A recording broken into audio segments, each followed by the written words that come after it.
अस्सलाम वालेकुम। अल्हम्दुलिल्लाह मैं पोलैंड में पहुंच चुका हूं और पोलैंड में पहुंचने के लिए मैंने जिन जिन दुश्वारियों का सामना किया वो आज मैं आप सबके साथ शेयर करूंगा।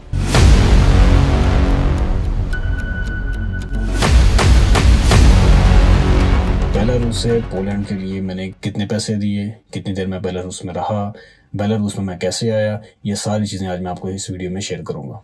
सबसे पहले मैं दुबई आया से 3 माह पहले। दुबई आने के बाद मैंने रशिया का वीज़ा लगाया, गालबन उसमें 1-1.25 माह का टाइम लगा। मुझे वहाँ से रशिया का वीज़ा मिला। रशिया का वीज़ा लेके मैंने रशिया के लिए ट्रैवल किया। रशिया ट्रैवल करने के बाद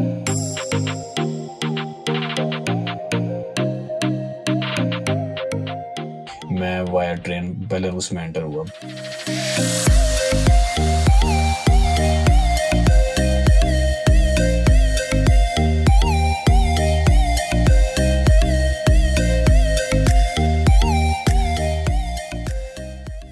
बेलारूस में मैंने अपना 1 माह का वक्त गुजारा। 1 माह वक्त गुजारने के बाद वहाँ पे हमारी एक एजेंट से बात हुई जिसने मुझे वाया टैक्सी गेम करवाई और पोलैंड में एंटर करवाया।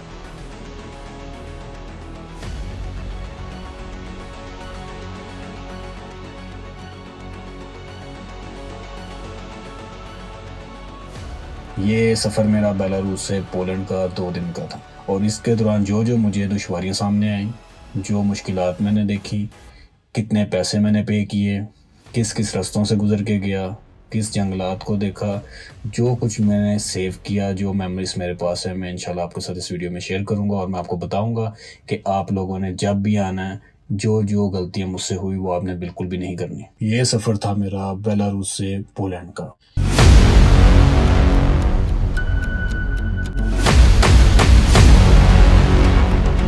जी अस्सलाम वालेकुम।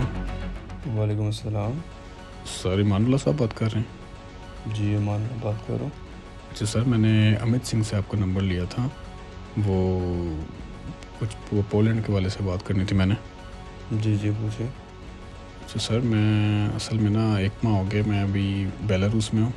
तो मैं दुबई से आया था और मैं पाकिस्तान से बिलोंग करता हूँ। तो मैंने पोलैंड के लिए अमित भाई से बात की थी, तो उन्होंने मुझे आपका नंबर दिया था कि आप ईमानुल्लाह भाई से बात करें, वो पोलैंड का काम कर रहे हैं।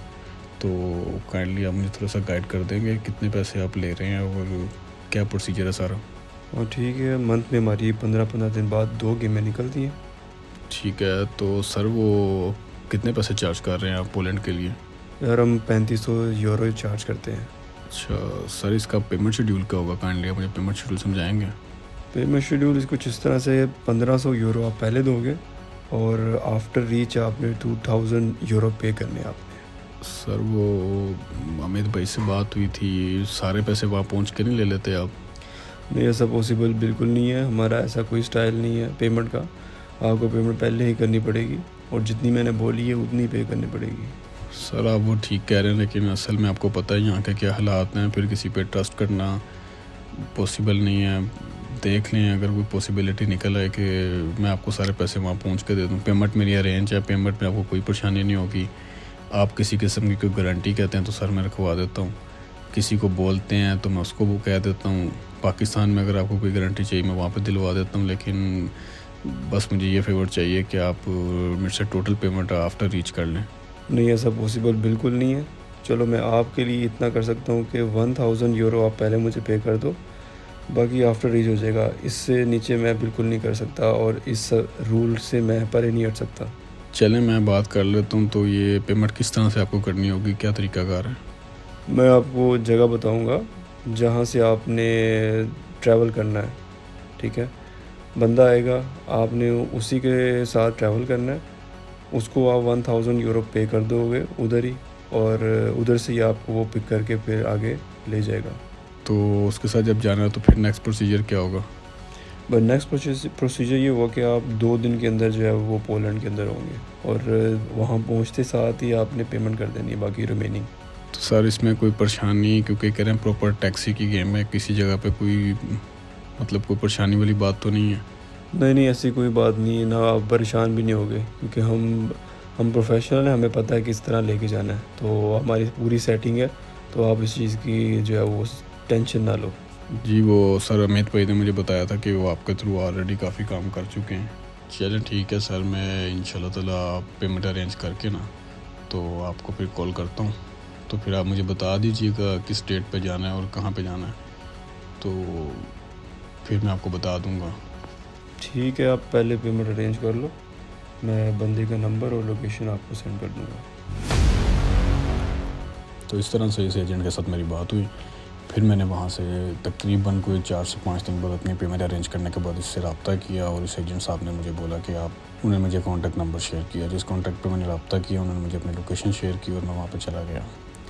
वहाँ पर पहुँचते ही उसने सबसे पहले मुझे डिमांड की कि 1000 यूरो दूँ। चूँकि वादे के मुताबिक मैंने पहले उनको 1000 यूरो पे किया। मैंने अपनी पेमेंट अरेंज करने के बाद फिर दोबारा उस एजेंट से रब्ता किया, और उस एजेंट ने मुझे बताया कि मैं आपको एक कॉन्टैक्ट नंबर शेयर कर रहा हूँ, वो आपको लोकेशन शेयर करेगा, उस लोकेशन पे पहुंच जाओ। फिर वादे के मुताबिक मैं वहाँ पर पहुंचने के बाद उसको 1000 यूरो मैंने पे किया।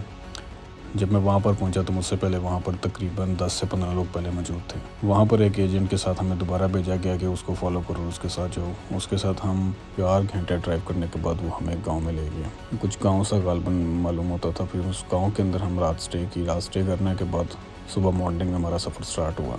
2 गाड़ियाँ थी, हम 16 लोग थे।